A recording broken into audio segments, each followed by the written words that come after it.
Hello বন্ধুরা, আমি রাখি আর আমার চ্যানেল বাঙালি রান্নাঘরে আপনাদের সবাইকে ওয়েলকাম জানাচ্ছি। আজ আমি আপনাদের সাথে একটা দারুণ স্বাদের খুবই সহজ একটা রেসিপি শেয়ার করছি। আজকে আমি বানাচ্ছি কম তেল মশলাই লাউ শাকের ঝোল। এটা আপনারা গরম ভাতের সাথে পরিবেশন করবেন, আশা করি আপনাদের খুব ভালো লাগবে। আর এটা বানানো ভীষণ সহজ। চলুন তাহলে আজকের এই রেসিপিটা আমরা দেখে নিই। আমাদের এই লাউ শাকের রেসিপিটা করার জন্য এখানে আমি 500 গ্রাম লাউ শাক কেটে নিয়েছি, আর ডাটা সমেত কিছু কিছু কচি পাতাও কুচিয়ে নিয়েছি। আর এখানে রয়েছে আমার কিছু সবজি। এই সবজিগুলোর মধ্যে রয়েছে মিষ্টি কুমড়ো, আলু, গাজর, ঝিঙে, পটল, বেগুন, একটু বরবটি। আমার ঘরে যা সবজি ছিল আমি সেগুলোকেই কেটে নিয়েছি, আর সবজিগুলোকে দেখুন একটু লম্বা লম্বা করে কেটেছি। এখন আমি রান্নাটা শুরু করছি। আর এখন আমি একটা পাত্রে কিছুটা পরিমাণ জল বসিয়ে দিয়েছি। জলটা কিন্তু আমাদের বেশ ফুটে গেছে। যেহেতু এটা আমি লাউ শাকের ঝোল বানাবো, তাই জন্য কিন্তু জলের পরিমাণটা একটু বেশি আছে। এখন এই জলের মধ্যে সবজিগুলোকে দিয়ে দিলাম। কোনো সবজি কিন্তু এটাতে ভাজা হবে না, একদম বয়েল হবে। অল্প অল্প করে সবজি সব রকম দিয়ে বেশ অনেকটাই কিন্তু আমার এখানে সবজি হয়ে গেছে। এবারে আমি এর মধ্যে দিয়ে দিলাম লাউ শাকটা। আমার এই সবজি লাউ শাক একদম ফ্রেশ।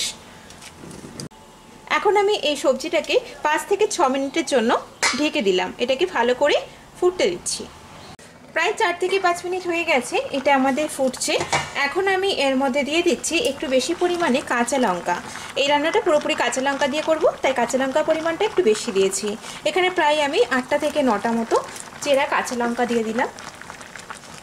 দিয়ে দিচ্ছি সামান্য পরিমাণে একটু হলুদ গুঁড়ো। হলুদ গুঁড়োর পরিমাণটা কিন্তু কমই লাগবে। আর দিয়ে দেবো এর মধ্যে স্বাদ মতো একটু লবণ।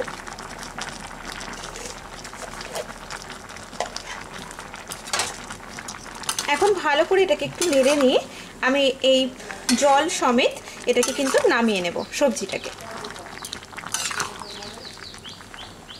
সবজিগুলো কিন্তু আমাদের বেশ অনেকটাই সেদ্ধ হয়ে গেছে। যারা কম তেল মশলা বা হেলদি খাবার খেতে চান তারা কিন্তু এই লাউ শাকের ঝোলটা অবশ্যই রান্না করবেন, আশা করি আপনাদের ভালো লাগবে। এখন এটাকে আমি নামিয়ে নিচ্ছি।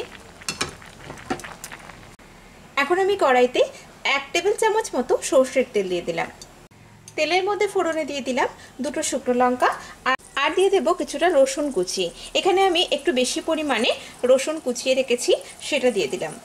এই রান্নাটাতে রসুন কুচিটা একটু বেশি দিলে কিন্তু ভালো লাগে, খুব সুন্দর একটা গন্ধ বেরোয়, সেটা খুব ভালো লাগে। তবে আপনারা যদি পুরোপুরি নিরামিষ করতে চান তাহলে একই রকমভাবে করবেন, কিন্তু এই রসুনটা বাদ দিয়ে দেবেন। সেক্ষেত্রে আপনারা শুকনো লঙ্কার সাথে একটু কালো জিরে ফোড়ন দিতে পারেন। এখন কয়েক সেকেন্ড এটাকে একটু ফ্রাই করে নিচ্ছি। এবারে দিয়ে দিচ্ছি এর মধ্যে কিছুটা পরিমাণ ডালের বড়ি। বড়িটাকেও রসুনের সাথে ভেজে নিচ্ছি। এই বড়িটা আপনারা নাও দিতে পারেন, শুধু সবজি দিয়েও করতে পারেন, ভালো লাগবে তাতেও। এই রসুন আর বড়িটা আমাদের ভাজা হয়ে গেছে। রসুনটা থেকে খুব সুন্দর একটা গন্ধ বেরিয়ে গেছে। এখন আমি এর মধ্যে এই ঝোল সমেত লাউ শাকটা দিয়ে দিচ্ছি।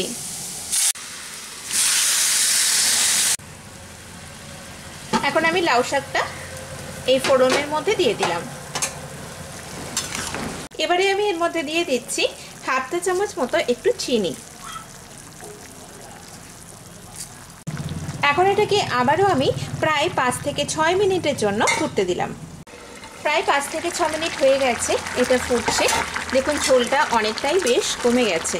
তো এখন আমি লবণ, মিষ্টি আর ঝালটা দেখে নিচ্ছি। আমার এটাতে লবণ, মিষ্টি, ঝাল পুরোপুরি সব ঠিক আছে। আপনারাও নামানোর আগে অবশ্যই কিন্তু এটা চেক করে নামাবেন। আর আমি এটা এইরকম ঝোল ঝোল রাখবো, যেহেতু এটা লাউ শাকের ঝোলই বানাচ্ছি, তো আমি এটা এরকম ঝোল রাখবো। আর এই ঝোলটা গরম ভাতের সাথে মেখে খেতেও ভালো লাগে, আবার এটা শুধু মুখে চুমুক দিয়ে খেতেও কিন্তু এই ঝোলটা ভীষণ ভালো লাগে। আর এত সুন্দর একটা গন্ধ বেরোচ্ছে রসুনটা ফোড়ন দেওয়াতে, সবজির সাথে মানে লাউ শাকের সাথে মিশে খুব সুন্দর একটা গন্ধ বেরোচ্ছে। তো এখন আমি এটাকে নামিয়ে নেব, এই ঝোলটাকে আর কমাবো না। আপনারা চাইলে আপনাদের হাতের কাছে যদি একটু ধনেপাতা কুচানো থাকে তো দিতে পারেন। আমি এটা এখন নামিয়ে নিচ্ছি। এখন আমি গ্যাসটা বন্ধ করে দিচ্ছি। এটা আমাদের গরম ভাতের সাথে পরিবেশন করার জন্য পুরোপুরি তৈরি।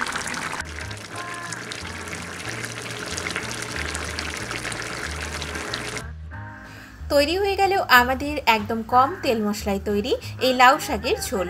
আমার এই ভিডিওটা যদি আপনাদের ভালো লেগে থাকে তাহলে প্লিজ আমার ভিডিওটাকে লাইক, শেয়ার, কমেন্ট করবেন। আর অবশ্যই নিত্য নতুন রেসিপি পাওয়ার জন্য আমার চ্যানেলটিকে সাবস্ক্রাইব করবেন। সবাই ভালো থাকবেন, সুস্থ থাকবেন। আমি আবারও হাজির হব নতুন কোনো রেসিপি নিয়ে। নমস্কার।